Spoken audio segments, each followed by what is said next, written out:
마태복음 18장 1절에서 4절의 말씀 우리 한 목소리로 읽겠습니다. 그때 제자들이 예수께 나와 이르되 천국에서는 누가 크니까?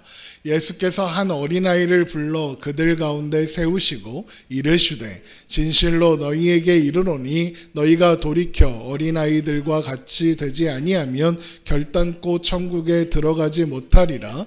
그러므로 누구든지 이 어린아이와 같이 자기를 낮추는 사람이 천국에서 큰 자니라. 아멘. 오늘날 제자들이 예수님께 물었습니다. 천국에서는 누가 큽니까?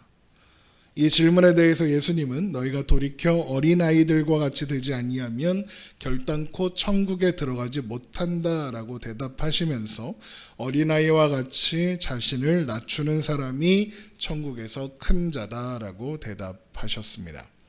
오늘 우리가 확인해 보려는 것은 왜 제자들은 이런 질문을 했고 예수님은 왜 이런 대답을 하셨는가입니다. 예수님께서 이 땅에 오신 것을 기억하고 소망하는 기간에 이것은 아주 중요한 질문이 될 것입니다.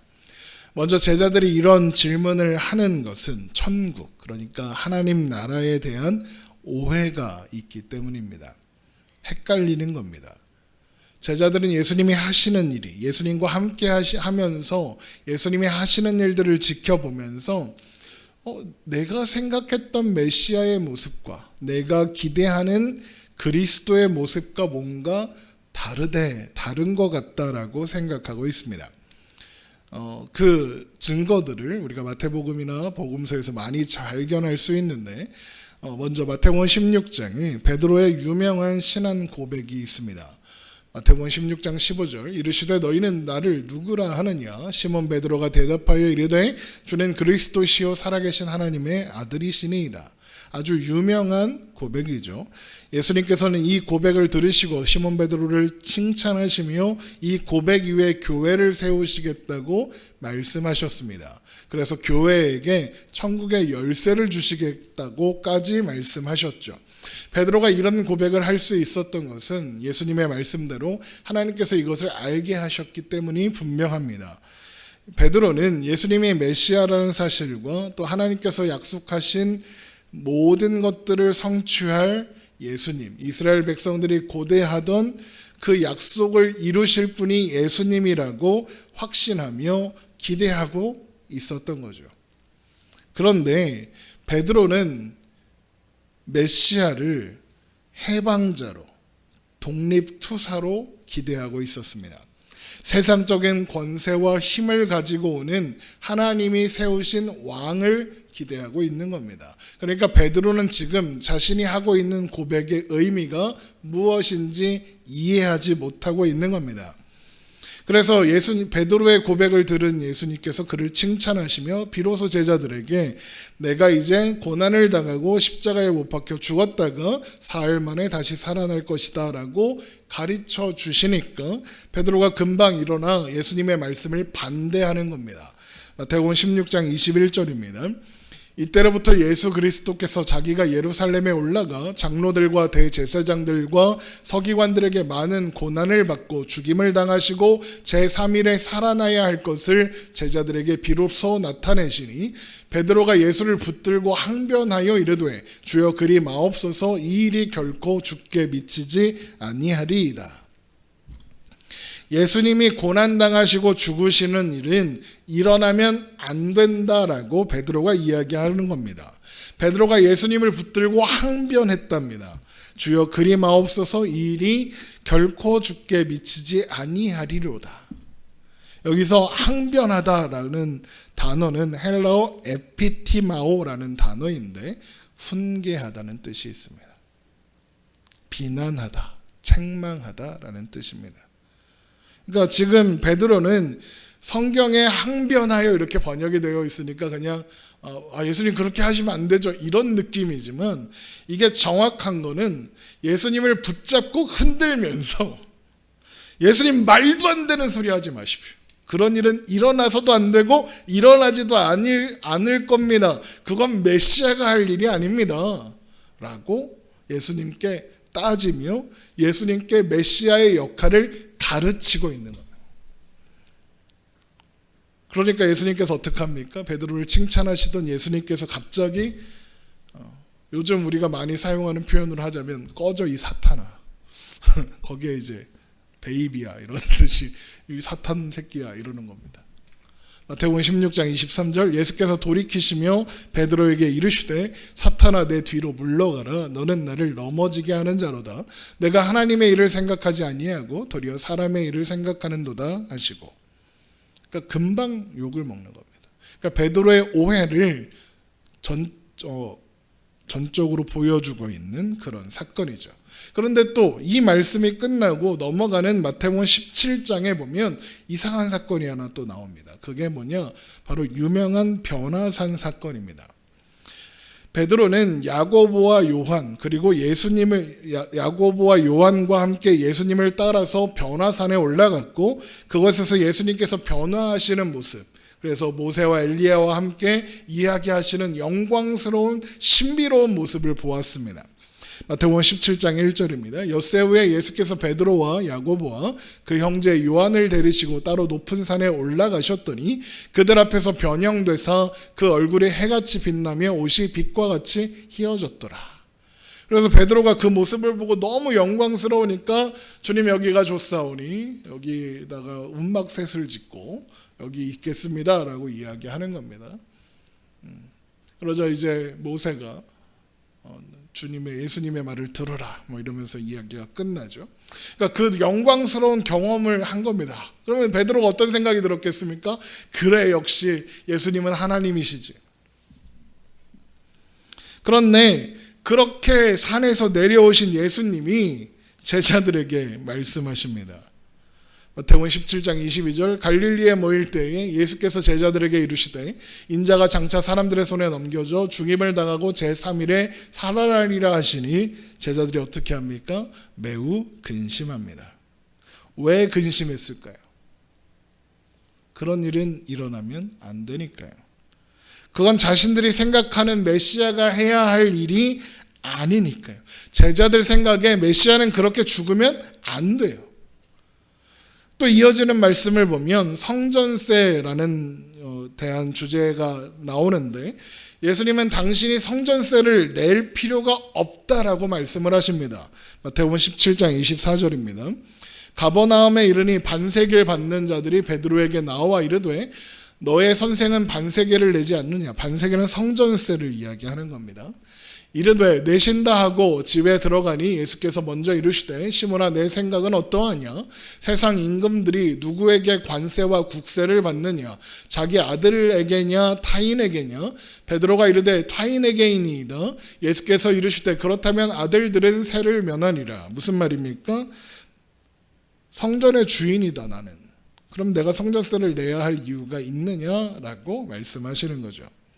그러니까 예수님이 성전을 지은 목적과 또 성전에서 행하는 모든 일들의 주인이시며 그래서 그 경배와 예배의 대상인 예수님이 곧 하나님인데 그러면 성전세를 낼 필요가 없다라고 말씀하시는 거죠. 하지만 불필요한 갈등과 오해를 피하기 위해서 성전세를 내라 그렇게 말씀하십니다. 그래서 갈릴리 바다에 가서 물고기 잡아다가 물고기 입속에 한 세겔이 있을 거니까 그거 갖다 내라 그러시죠. 마태복음 17장 27절 그러나 우리가 그들이 실족하지 않게 하기 위하여 내가 바다에 가서 낚시를 던져 먼저 오르는 고기를 가져 입을 열면 돈 한 세겔을 얻을 것이니 가져다가 나와 너를 위하여 주라 하시니라. 제자들이 특히 베드로가 이런 일련의 사건들을 경험하면서 궁금한 거예요. 뭐가 궁금한 거냐? 하나님은 도대체 무슨 생각을 하시는 거야? 이게 궁금한 겁니다. 예수님은 스스로 메시아이며 하나님이라고 하시죠. 성전의 주인이시며 영광스러운 모습으로 변화도 되셨습니다. 그러니까 분명히 하나님이시죠. 그런데 예수님이 자꾸 뭐라고 합니까? 죽는다 그럽니다. 아니 예수님 하나님이시라면서요. 메시아라면서요. 근데 왜 자꾸 죽는다고 그러십니까? 라고. 왜 그렇게 하시려는 겁니까? 라고 묻는 겁니다. 그러니까 하나님 나라에서 누가 큰 자입니까? 라는 이 질문은 하나님 나라라는 곳은 도대체 어떤 곳입니까? 도대체 어떤 체계로 어떤 방식으로 움직이는 세상이길래 예수님이 그렇게 영광스러운 하나님이신데 자꾸 죽는다 그러고 왜 그런 식으로 하시는 겁니까? 라고 질문하는 거예요. 그러니까 제자들은 예수님의 행보가 이해가 안 되는 거죠.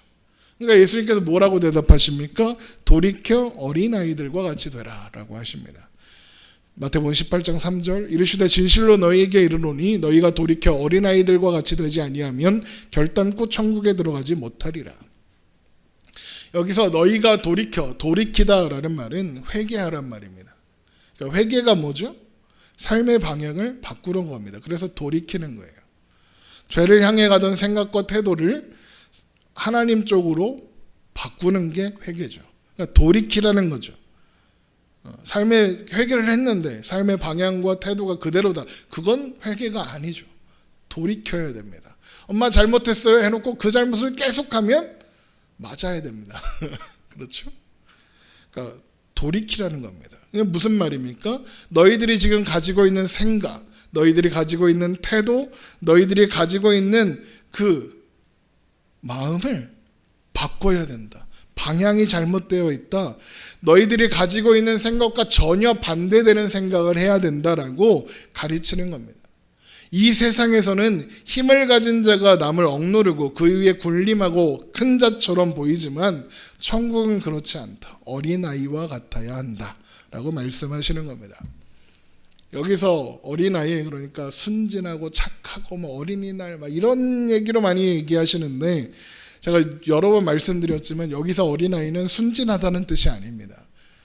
어린아이는 절대로 순진하지 않습니다. 동네 꼬마아이들을 만나보십시오. 우리 집에도 어린아이가 하나 있는데 순진하지 않습니다.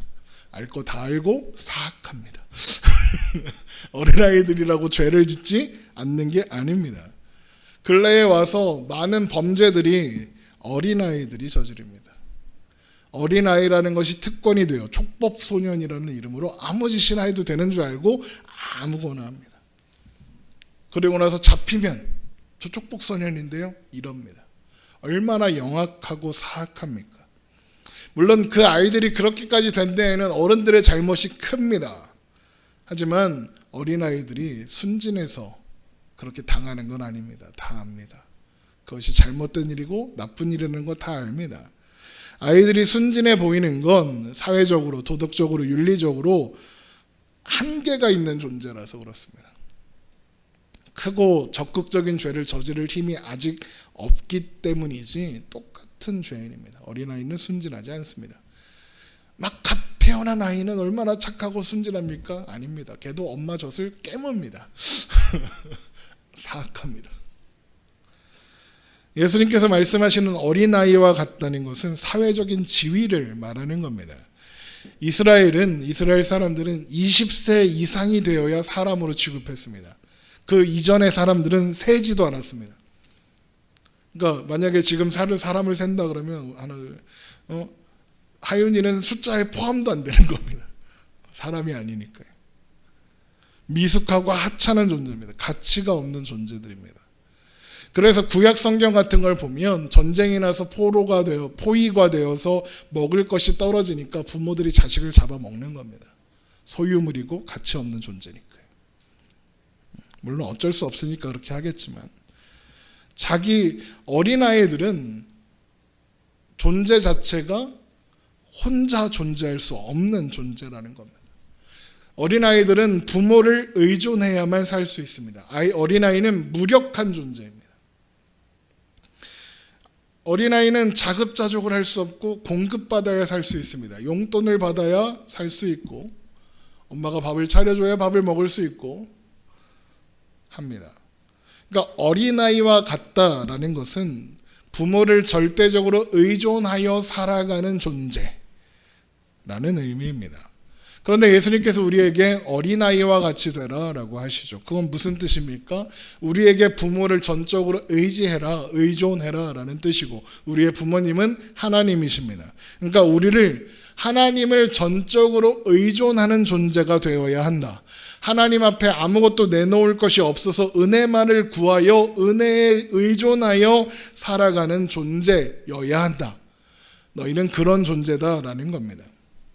그런데 문제가 있습니다. 어떤 문제냐? 우리는 이게 싫습니다. 우리는 어린아이가 되고 싶지 않습니다. 우리는 어른이 되고 싶고 인정받는 사람이 되고 싶습니다.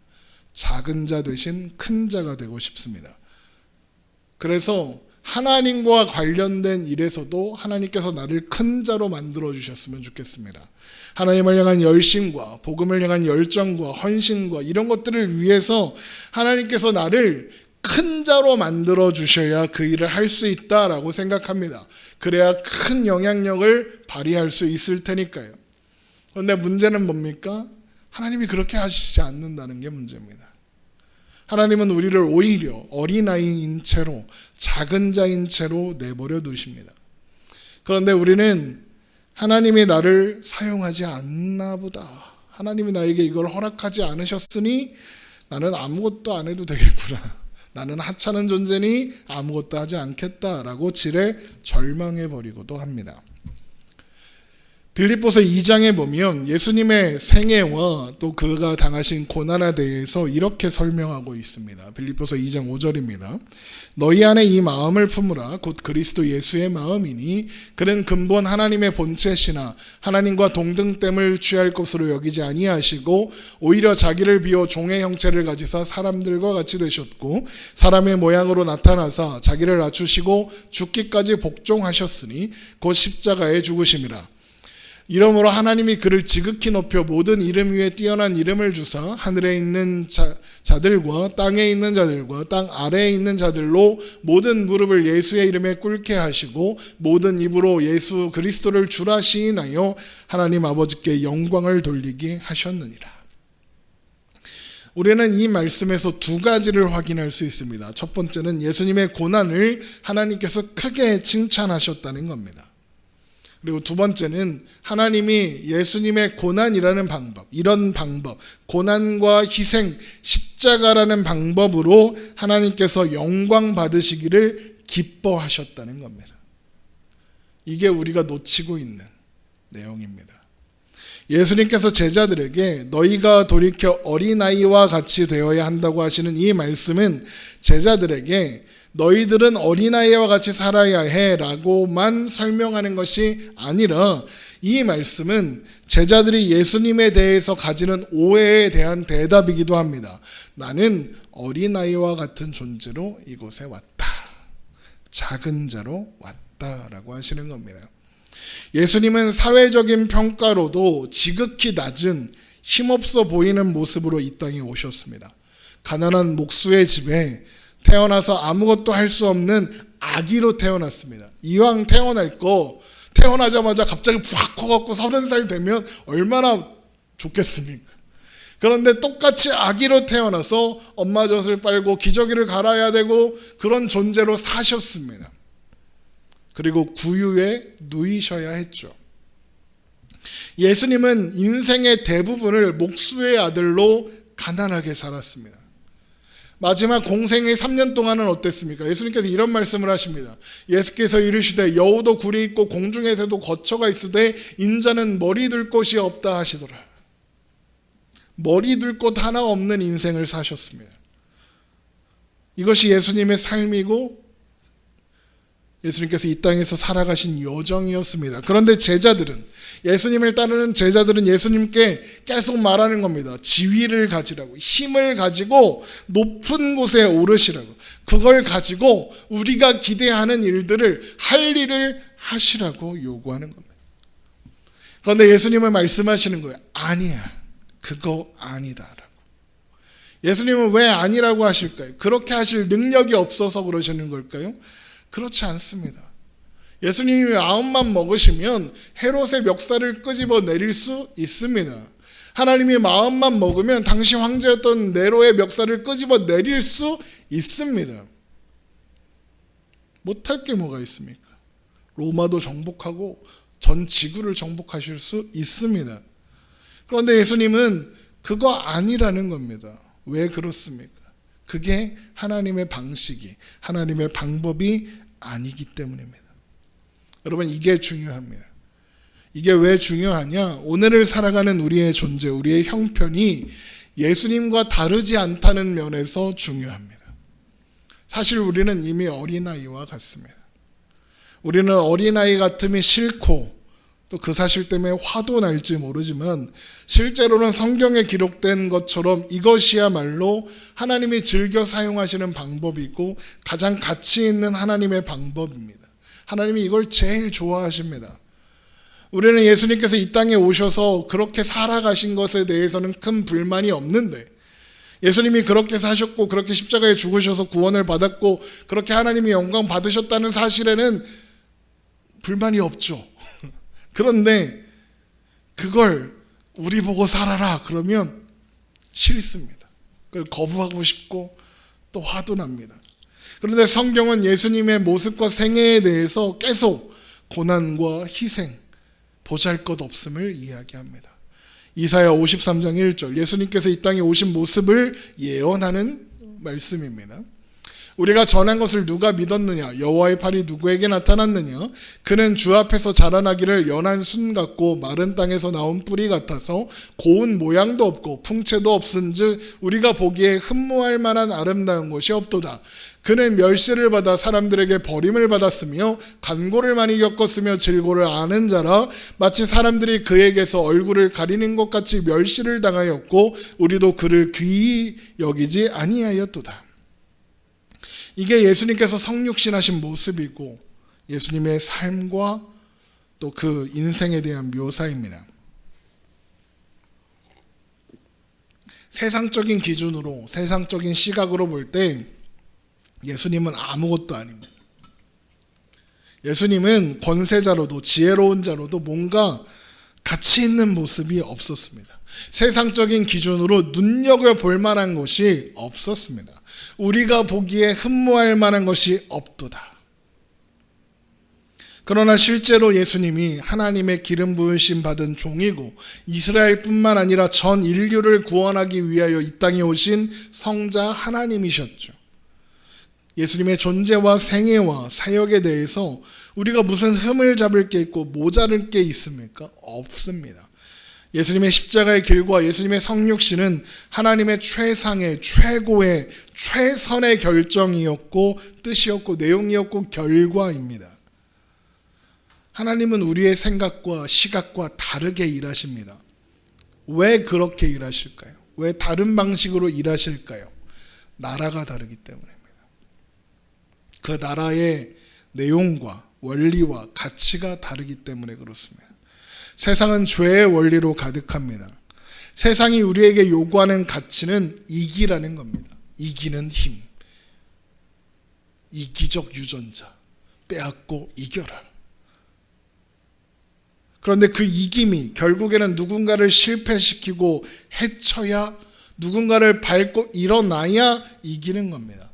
상대방의 것을 빼앗아 소유하는 게 이기는 겁니다. 그런데 하나님 나라는 그렇지 않다는 겁니다. 하나님 나라는 내가 죽어서 이웃을 살리는 겁니다. 내 것을 주어서 이웃을 부유하게 하는 방법을 사용하는 나라입니다. 그래서 그걸 이룰 방법이 십자가밖에 없는 겁니다. 그래서 하늘에 썩는 미랄이라는 방법 말고는 사용할 방법이 없는 겁니다. 우리는 가장 볼품없는 미랄, 겨자씨 같은 존재입니다. 그런데 그 볼품없고 작은 겨자씨 하나 안에 생명이 있습니다. 우리는 그 안에 생명을 가진 자들입니다. 그런데 우리는 그게 싫습니다. 작은 거 싫습니다. 우리는 우리가 가지는 복음을 향한 열정, 하나님을 향한 사랑을, 우리가 가진 신앙의 내용들을 나누고 싶은데 그걸 위해서는 내가 큰 자가 되어야 한다고 합니다. 그래서 우리가 세상을 변화시키자. 오라 우리가 세상을 변화시키자. 그걸 하고 싶습니다. 그래서 우리는 뭘 요구합니까? 힘을 요구합니다.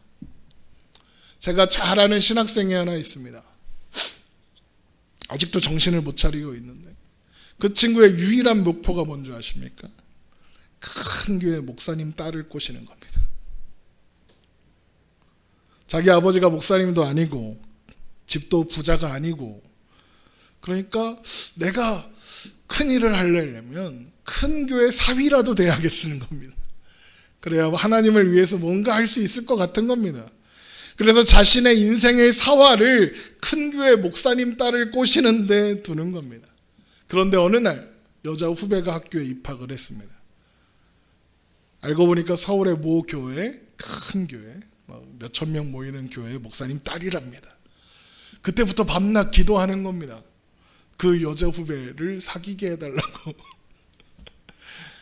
아직까지 응답이 안 됐습니다. 그 여자애가 얘를 싫어합니다. 싫어할 만합니다. 그렇게 자꾸 들이대니. 저는 그 기도가 응답되지 않길 바라고 있습니다. 응답 안 될 겁니다. 혹 응답돼서 그 친구가 그 교회 목사님의 사이가 되면 그 친구는 정말 큰일을 할 수 있을까요? 아니라고 봅니다. 안타깝지만 많은 교회들이 그런 식으로 사위와 아들에게 교회를 물려줍니다. 그리고 교회가 더 성장하고 부흥하는 경우도 물론 있습니다. 아, 역시 목사님 아들이 좋네 라는 교회들도 있습니다. 그런데 대부분의 교회들은 목사님의 자녀, 목사님의 사위가 담임 목사님이 된 다음부터 급격하게 교회가 기울어 갑니다. 이상해요. 그런데도 목사님들은 아들한테 물려주려고 열심히 합니다. 물려줄 게 없어야 되는데 자꾸 물려줄 게 있으니까 그럽니다. 그러면 하나님을 위해서 큰 일을 할 수 있습니까? 그 친구는 왜 그런 기도를 하는 걸까요? 하나님이 일하시는 방법을 모르기 때문입니다. 저한테 맨날 혼나면서도 웃으면서 그딴 소리를 합니다. 우리가 뭘 가지고 있는지 모르는 겁니다. 어린아이가 되고 작은 자가 된다는 게 무슨 뜻인지 모르는 겁니다. 우리는 다 위대하려고 하고 영웅이 되려고 합니다. 여러분 기독교 서점에 가서 베스트셀러 칸에 가보십시오. 무슨 책들이 있나? 성경을 읽고 위대한 인물이 되어라. 예수를 믿고 위대한 인물이 되어라. 그런 책들은 안 읽어봐도 무슨 내용인지 뻔히 압니다. 제목만 봐도 무슨 내용인지 알아요. 백악관을 기도실로 만든 대통령 링컨. 성경이 만든 사람 백화점 왕 워너 메이커. 성경을 읽고 위대한 영웅이 되라. 11조의 비밀을 안 최고의 부자 록펠러. 다 있죠. 안 읽어봐도 어떤 내용인지 뻔히 보이지 않습니까? 성경을 많이 읽으면 대통령이 된다. 성경을 많이 읽으면 세계 최고의 정치가가 되고 성경을 많이 읽으면 세계 최고의 사업가가 된다. 하나님이 그렇게 복 주신다. 그런 겁니다. 그런 책들이 여전히 베스트셀러, 스테디셀러입니다. 왜 기독교인들은 그런 책을 읽을까요? 저희 사람들이 하도 읽는다고 해서 제 책장에도 그 책들이 있습니다. 별거 없습니다. 왜 그런 책들을 읽을까요? 나도 그렇게 되고 싶으니까요. 그런 영향력을 달라는 겁니다. 그런데 여러분 그거 아십니까? 그런 책들이 말하는 그 대단한 신앙의 영웅들이요, 그렇지 않습니다. 그거 대부분 사기입니다. 여러분 아브라함 링컨, 미국의 대통령, 그 유명한 대통령은 하나님을 믿지 않았습니다. 그냥 미국이 성경에 손을 얹고 대통령 된다고 맹세한다고 예수님 믿는 거 아닙니다. 링컨은 무신론자였습니다. 그런데 무슨 백악관을 기도실로 만듭니까?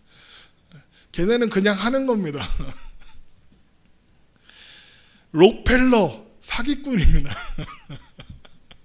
그 집안이 얼마나 악독한 집안인지 여러분 모르실 겁니다. 유명한 말이 있죠. 11조를 세는 부서가 따로 있었다. 이렇게 11조만 잘한 겁니다. 그걸로 다 퉁친 겁니다. 할 말이 많습니다. 하나하나 반박하자면 시간이 모자랄 테니까 넘어가고, 그런 책 읽을 필요 없습니다. 거짓말이니까요. 우리는 그런 영향력이 갖고 싶습니다. 그래서 우리는 그런 문제 앞에 서면 불만이 생깁니다. 난 가진 게 없는데, 나는 영향력이 없는데, 그런 생각 때문에 그렇게 됩니다. 그래서 우리는 이런 결론을 내리게 됩니다. 그러므로 나는 그냥 있겠다. 이왕이면 잘 되게 하셔서, 이왕이면 예수 믿어서 내가 이렇게 됐다라고 회개해 주시면 얼마나 좋아 라고 하면서, 근데 하나님이 그렇게 안 해주셨으니까 나는 아무것도 안 할 거야 그러고 삽니다. 아니요. 예수님 당시에 수많은 사람들이 예수님을 신기한 분이라고 생각했을지는 모릅니다. 하지만 예수님이 십자가를 가지고 죽으시자 다 도망갔습니다. 제자들도 도망갔습니다. 그 유명한 베드로는 어떻게 했습니까? 예수님, 걔가 누군데? 부인했습니다. 왜 그렇게 도망가고 다 그렇게 좌절했을까요? 우리가 속았다. 기대를 잘못했다. 그러면서 다 도망갔습니다. 가룟 유다가 왜 예수님을 팔았습니까? 자신의 기대와 예수님이 가는 행보가 반대였기 때문입니다. 예수님께서 전혀 세상적인 힘을 가지고 계시지 않는 겁니다.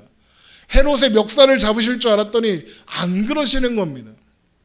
십자가에 죽으시는 겁니다.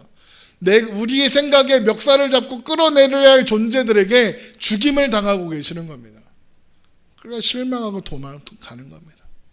그런데 예수님께서 하신 일이 뭔지 우리는 잘 알고 있습니다. 우리 모두를 구원하셨습니다. 우리 모두를 예수님께서 십자가에 죽으심으로 새 사람으로 만드셨습니다. 여러분, 우리가 가진 게 없나요? 예수님께서 그 당시에 가지셨던 어떤 특권, 어떤 조건 중에 우리가 예수님보다 덜 갖고 있는 게 있을까요? 없습니다. 하나님이 예수님의 기도는 들으시는데 우리의 기도는 안 들으시나요? 아니죠. 우리의 기도도 들으십니다. 하나님께서 예수님은 성령을 보내어 보호하시고 인도하시고 간섭하시는데 우리한테는 안 그러시나요? 아니요. 똑같이 그렇습니다. 우리 안에 성령님이 내주하사 우리의 삶을 인도하고 계십니다. 우리 모두에게는 예수님께서 이 땅에 오셔서 가지셨던 하나님의 아들로서의 어떤 특권, 예수님이 하나님이시라는 거 빼놓고는 우리가 하나님의 자녀로서, 성도로서 예수님보다 덜 가지고 있는 게 하나도 없습니다. 오히려 더 가지고 있습니다. 우린 집이 있잖아요. 누일 집이 있고, 그게 전세든 월세든 자가든 우리가 누일 집이 있고 타고 다닐 차도 있고 다 있잖아요. 예수님은 그런 게 없으셨다는데요. 우리의 존재, 우리의 인생, 우리가 맡은 어떤 일에 대해서 주 앞에 우리가 필요한 모든 것들이 우리에게 허락되어 있습니다. 그런데 우리는 그걸 사용할 줄 모르는 겁니다. 우리 손에 생명의 씨앗이 들려 있는데 이거 말고 수류탄을 달라는 겁니다. 생명의 촛불이 하나 있는데 이거 말고 광선검을 달라는 겁니다. 씨앗을 한 움큼 가지고 있는 것보다 수류탄이 좋다는 거예요. 빛으로 사람들을 따뜻하게 해주고 밝혀주는 거 말고 광선검으로 다 잘라버리고 싶다는 거예요. 레이저 광선 빵빵 쏘고 싶다는 거죠. 내가 죽는 거, 내가 희생하는 거, 내가 양보하는 거 말고 내가 이기고 군림해야 한다고 생각하는 거예요. 그러니까 끊임없이 우리에게 이미 허락해 주신 특권들, 비법들은 사용하지 않고 쓸모없고 가지서는 안 되는 것만 자꾸 하나님께 달라고 하는 거예요. 근데 그거 가지면 안 되니까 안 주시는데, 그러니까 안 주시니까 자꾸 불만이 생기고 화도 나고 그러는 겁니다. 그거 있고 없고를 가지고 판단하고 그걸 가지고 힘쓰려고 하니까 세상이 기독교에서 힘을 잃어가는 겁니다. 그걸 가지려고 자꾸 저희 광화문이니 막 무슨 어디 앞이니 막 가서 깃발 흔들고 그러고 있으니까 안 되는 겁니다. 기독교가 망해가는 이유입니다. 우리 모두는 지금 그 어느 누구보다도 큰 특권과 사명 속에 놓여 있고 모든 것을 소유하고 있습니다. 우리를 세상이 몰라준다고 해서 여러분이 값싸고 쓸모없는 존재라는 뜻이 아닙니다. 그건 세상이 말하는 가치입니다. 이 나라와 이 시대와 이 민족이 여러분의 손에 그 운명이 달려 있습니다. 정말 그러냐고요? 정말 그렇습니다. 의인 10명이 있느냐 없느냐로 소돔과 고모라의 운명이 바뀔 수 있었습니다. 이 나라는 지금 여러 가지로 어렵다고 합니다. 이렇게 잘 산들 때가 언제인가 싶은데 어렵답니다. 정치, 경제, 사회, 교육 어느 것 하나 엉망이 아닌 게 없답니다. 다 힘들어 죽겠답니다. 이 나라가 살 길이 뭘까요? 우리 손에 있습니다. 이 나라가 살 길, 이 민족이 살 길, 우리가 살아가고 있는 모든 공동체가 살 길은 우리가 하나님의 사람으로 존재하는 겁니다. 그거 말고는 다른 방법이 없습니다. 우리가 살아가는 그 자리를 비추는 작은 촛불 하나면 됩니다. 자기 몸을 녹여서 주위를 밝히는 촛불 하나로 사는 겁니다. 촛불을 들고 흔드는 게 아니라 불을 붙여갖고 던져서 불을 지르는 게 아니라 내 몸을 녹여서 빛을 비추는 겁니다. 세상의 소망이 우리에게 있고 우리의 존재에 있고 한데 예수님이 그런 분으로 이 땅에 오셨고 우리를 그런 존재로 만드셨는데 우리는 그런 일들을 너무 과소평가하고 힘을 달라고 아우성칩니다. 예수님이 공생애를 처음 시작하실 때 사탄이 찾아와서 3가지 시험을 하죠. 그리고 3가지 실험은 결국 한 가지의 키워드로 정리됩니다. 네가 만일 하나님의 아들이거든. 마태복음 4장 3절. 시험하는 자가 예수께 나와서 이르되 내가 만일 하나님의 아들이거든 명하여 이 돌들로 떡덩이가 되게 하라. 마태복음 4장 5절. 이에 마귀가 예수를 거룩한 성으로 데려다가 성전 꼭대기에 세우고 이르되 내가 만일 하나님의 아들이거든 뛰어내리다. 기록되었을 때 그가 너를 위하여 그의 사자들을 명하시리니 그들이 손을 너를 받들어 발이 돌에 부딪히지 않게 하리로다 하였느니라. 또 마태복음 4장 8절. 마귀가 또 그를 데리고 지극히 높은 산으로 가서 천하 만국과 그 영광을 보여 이르되 만일 내게 엎드려 경배하면 이 모든 것을 내게 주리라. 이 돌들로 떡이 되게 해라. 뛰어내려라. 이거 다 가져라. 무슨 뜻입니까? 너 하나님의 아들이라며. 그럼 쉽게 가져. 쉽게. 하나님의 종으로 이 땅에 오셔서 하나님의 명령을 수행하는 종으로 예수님께서 오신 이 땅에 오신 그 목적 말고 너 하나님의 아들이니까 네 마음대로 한번 해봐라. 네 마음대로 하나님의 아들 된 권세를 마음껏 휘둘러 봐라. 그렇게 요구하는 겁니다. 그리고 이 시험은 우리가 당하는 시험입니다. 그런데 그 시험을 예수님께서 이기셨습니다. 그리고 우리는 예수 그리스도 안에 있습니다. 그러면 우리 또한 그 시험을 이기게 될 줄로 믿습니다. 여러분, 우리가 왜 어린아이 되기를, 작은 자 되기를 거부할까요? 왜 아이들이 빨리 커서 어른이 되고 싶다고 할까요? 왜 아이들이 부모 말을 안 들으려고 할까요? 내 맘대로 살고 싶으니까요. 우리도 결국 그런 거예요. 내 맘대로. 우리가 하나님께 달라고 요구하는 것들 다 내 맘대로 살 테니까 하나님이 가지신 능력과 지혜로 내가 필요한 거 좀 주시고 나머지는 참견하지 마세요. 그러는 거예요. 하나님이 가지신 능력과 지혜로 우리에게 명령하시고 우리를 인도하시는 대로 사는 걸 거부하고 내 마음대로 내가 계획하고 내 마음대로 하고 싶다는 거예요. 어린아이가 되고 싶지 않은 거예요.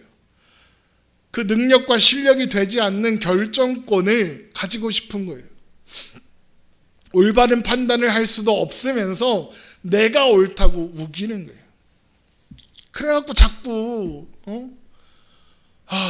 예수 믿는 사람이 대통령 되어야 된다. 예수 믿는 사람이 도지사 되어야 된다. 예수 믿는 사람이 시장 되어야 된다. 그러는 겁니다. 뭐 달라지는 게 있습니까? 그러면 작은 자의 모습이 그렇게 값없어 보이고 그렇게 무력해 보이나요? 아니요. 만약에 그렇게 보인다면 우리는 예수님이 작게 보이는 겁니다.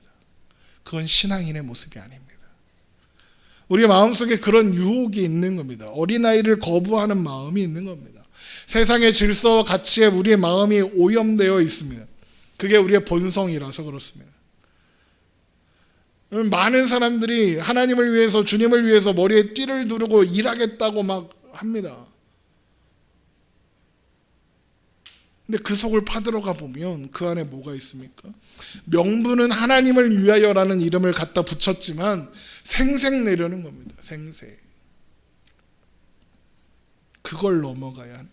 그걸 넘어가면 우리는 우리의 인생과 존재가 얼마나 놀라운 특권과 능력 속에 또 기가 막힌 임무 속에 있는가를 발견하게 됩니다. 우리를 통해서 하나님께서 어떻게 영광 받으시는가를 발견하게 됩니다.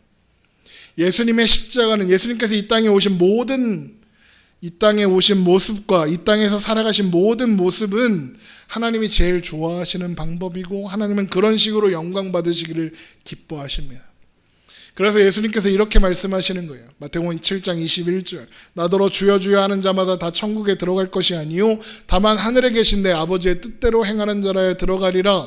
그날에 많은 사람이 나더러 이르되 주여 주여 우리가 주의 이름으로 선지자 노릇하며 주의 이름으로 귀신을 쫓아내며 주의 이름으로 많은 권능을 행하지 아니하였나이까 하리니 그때 내가 그들에게 밝히 말하되 내가 너희를 도무지 알지 못하니 불법을 행하는 자들아 내게서 떠나가라 하리라. 명분이면 다가 아니고 무슨 세상적으로 큰 일을 한다고 다 하나님의 사람이 아니라는 겁니다. 신앙이라는 이름으로 치장하고 있다고 그게 다 신앙인 건 아니라는 겁니다. 명분을 내걸고 그걸 명분 삼아 나를 내세우고 싶어하는 그 뿌리 깊은 죄의 속성에 갇혀 있는 겁니다. 그런데 성경은 무엇을 말합니까? 죽으랍니다. 마태복음 16장 23절. 예수께서 돌이키시며 베드로에게 이르시되 사탄아 내 뒤로 물러가라 너는 나를 넘어지게 하는 자로다.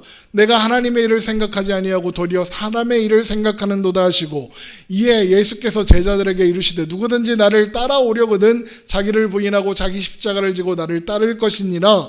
누구든지 제 목숨을 구원하고자 하면 잃을 것이요 누구든지 나를 위하여 제 목숨을 잃으면 찾으리라.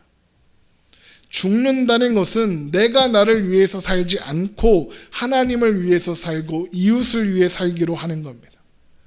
그러면 우리가 할 일과 우리가 가진 것이 얼마나 큰가를 발견하게 됩니다. 그게 성경이 하는 이야기입니다. 그게 예수님께서 이 땅에 오신 이유이고 모습이고 목적입니다. 어린아이로 작은 자로 살아라. 우리가 스스로가 어린아이라는 것을 인정하고 또 하나님의 어린아이들을 실족하게 하지 않아야 합니다. 비전을 가져라. 필요 없습니다. 위대해져라. 필요 없습니다. 물론 열심도 내야 하고 하나님 앞에 더 크게 쓰임받기 위해 공부도 하고 노력도 해야 합니다. 게을러도 되고 대충 살아도 된다 그런 뜻 아닙니다. 비전을 품어야 하고 오늘도 최선을 다해 살아가야 합니다. 그런데 그 최선이 언제나 십자가라는 것을 잊지 말라는 겁니다. 제가 고등학교를 다닐 때 선생님 중에 한 분이 장로님이셨는데 그분이 제가 신학교 갈 거라는 걸 알고 자꾸 그런 말씀을 하시는 겁니다. 야, 네가 서울에 있는 학교를 가는 것과 저 지방에 있는 듣지도 못한 학교를 가는 것 어느 게 더 하나님께 영광이에요? 제 친구한테는 교회 다니는 제 친구한테는 네가 서울대 가는 것과 저 듣보잡 학교 가는 것과 뭐가 더 하나님 앞에 영광이겠느냐 자꾸 그런 얘기를 하는 거예요. 아 서울대 못 가면 서울에 있는 대학 못 가면 하나님의 영광 못 받으시는구나 이런 생각을 자꾸 하게 만드는 거예요. 웃기지 말라고요. 그런 식으로 얘기하면 안 되죠. 서울대 가야 하나님 영광 받으시고 저 지방대 가면 하나님 영광 못 받으시나요? 웃기고 있네. 어떤 게 하나님께서 영광으로 취하실지는 우리는 모르죠. 하나님이 알아서 하실 건데 우리가 최선을 다했고 성실하게 살고 거룩하게 살면 어떤 모습 어떤 형편이든지 세상에서 뭘 하든지 우리의 인생과 우리의 존재는 값진 존재 최상의 것이고 우리가 있는 그 자리가 기적이 탄생하는 자리고 존재고 인생이 되는 거예요. 세상이 말하는 기준으로 하나님의 영광을 평가하면 안 돼요. 저는 그래서 시상식에서 연예인들이 하나님께 영광 돌립니다 하는 거 별로 안 좋아해요. 시상식에서 상을 못 받아도 아니 그 시상식에 초청 못 받아도 저 대학로 구석에서 소극장에서 두세 명 앉혀놓고 연기를 하는 배우도 하나님께 영광이 될 수 있다고요.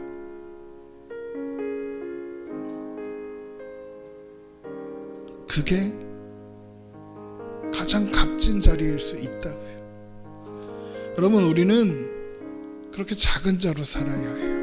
하나님께서 우리에게 그 자리를 맡기셨고 그 자리에 모범으로서 예수님을 이 땅에 보내셨잖아요. 어린아이로, 작은 자로, 작은 촛불 하나로, 소금 한 줌으로 사는 거예요. 힘없어 보이고 연약해 보일 수 있죠. 때로는 한심해 보일 만큼 바보처럼 보일 수도 있죠.